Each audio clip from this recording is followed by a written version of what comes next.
El siguiente tema que vamos a ver es la tercera ley de la termodinámica. Y básicamente lo que es la tercera ley de la termodinámica es la posibilidad de calcular la entropía. Y vamos a ponerlo así. La entropía es la única propiedad de un sistema que sí se puede calcular.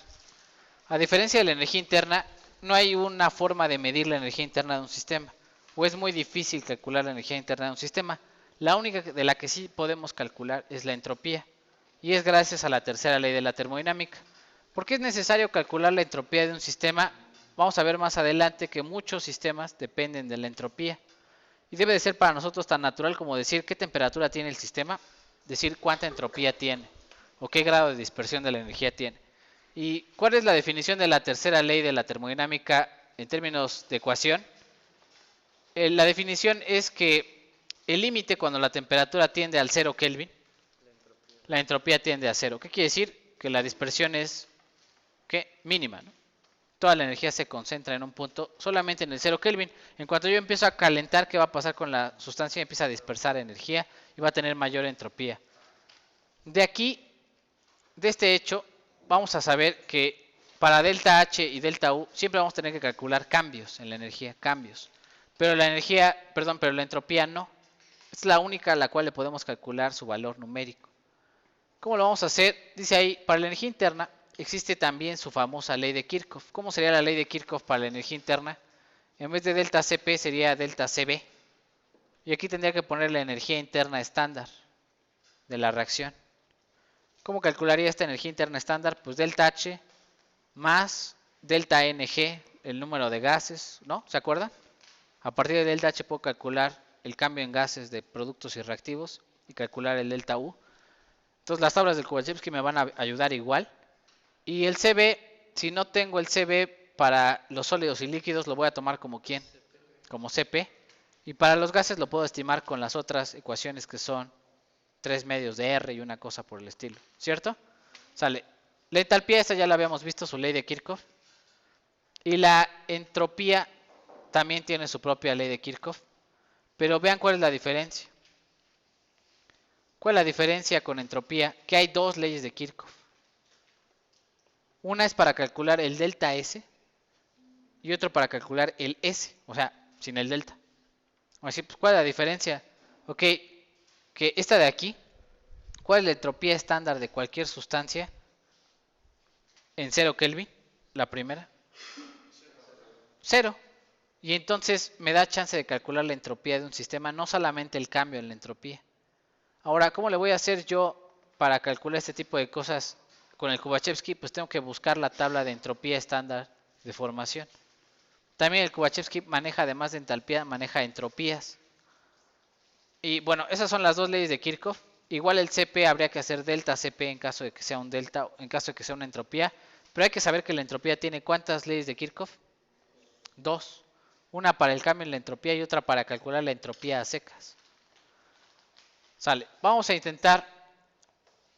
No sé por qué está doble la ecuación aquí. Olviden estas dos. Vamos a intentar encontrar, creo que viene un problema.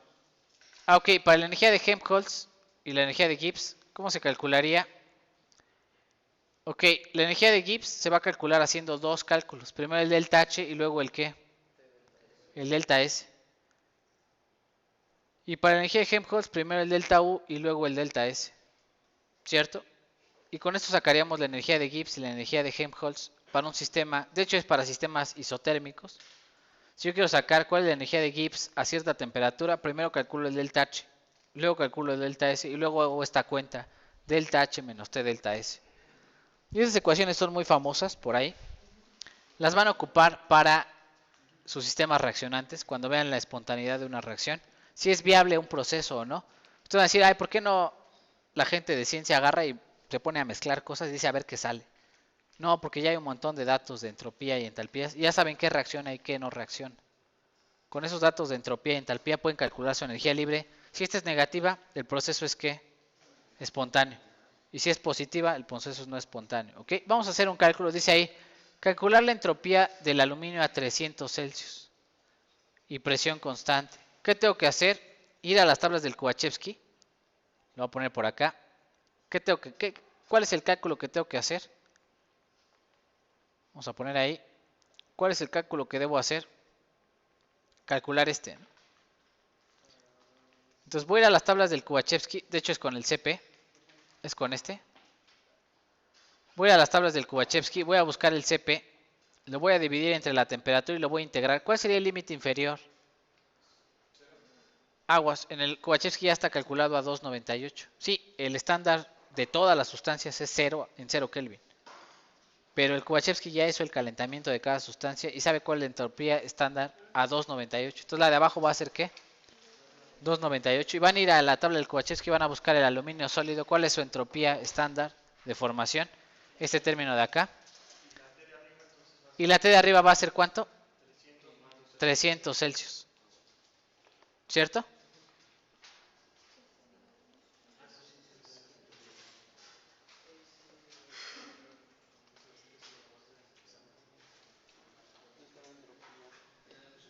En las tablas de Kubachevsky es la primera tabla que aparece.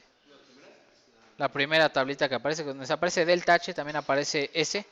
Creo que el Kubachevsky le pone delta S. Ah, no, sí le pone entropía estándar. Solita. Entonces búsquenla ahí en el Kubachevsky.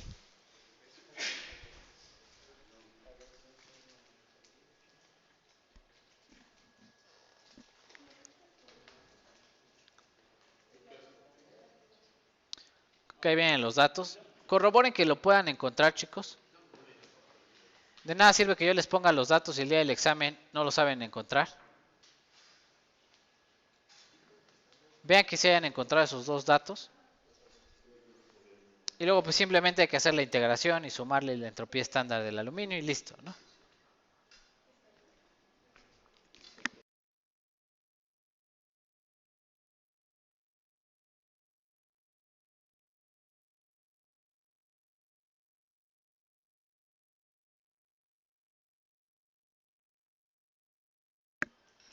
¿Listo? ¿Cuánto quedaría de la entropía a 300 Celsius? ¿Esto? Es la entropía del aluminio a 200 y tantos. Vean que no estoy diciendo el cambio en la entropía, sino es la entropía del aluminio. ¿Ok? Dice ahí por ahí otro ejemplo. Para la reacción de reducción del óxido de hierro en el alto horno a 700, calcular el cambio de entropía para la reacción a presión constante. Esta reacción, ¿qué tendría que hacer ahí? ¿Cómo calculo un cambio en la entropía? Algo similar a la ley de ¿quién? De Hess. ¿Cómo calculo este? Productos menos ¿quién? Menos reactivos, ¿cierto? Entonces tendría que buscar la entropía de cada una de estas sustancias. Y aguas, porque esa ya no vale cero, la del carbono.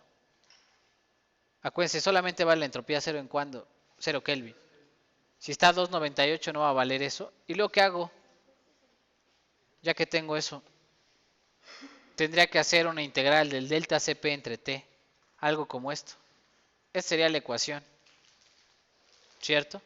Primero hago ley de Hess para calcular la entropía. Si hay una ley de Hess para entropía, similar a la que hicimos con entalpía. Y luego hago el delta Cp y lo integro dividiéndolo entre la temperatura.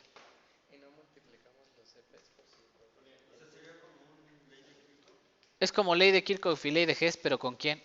Con entropías. ¿Cuáles? Las que vienen en el Kubachevsky. Primero calculo la entropía de reacción estándar, que es esta. Productos menos reactivos, ¿cierto? Y luego hago el delta Cp igual productos menos reactivos.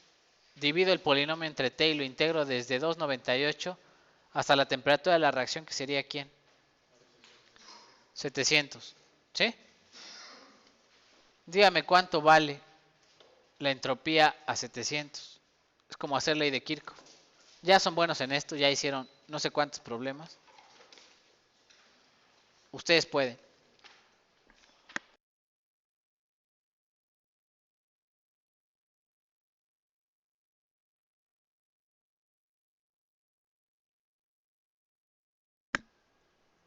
Vamos a ver. La primera parte sería calcular el delta S estándar. Según yo, el delta S estándar dio de esta cantidad. que es coeficiente estequiométrico por la entropía estándar de cada sustancia del Kubachevsky, ¿cierto? Y luego el delta Cp sería este polinomio. A ver, chequenlo.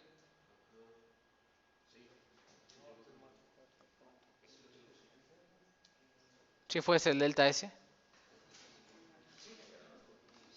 Y este es el que integran de 298 hasta ¿qué? Hasta la temperatura que decía. ¿Cuánto decía de temperatura? 973. Ah, sí, hay que dividirlo entre T, perdón. O sea, este quedaría entre T, este quedaría constante, T a la menos 3 y T, ¿no?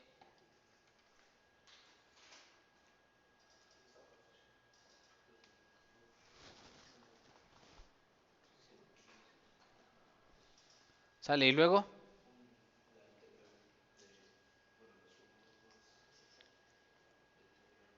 Y ya queda todo. Según yo quedaba esta cantidad. Me espero.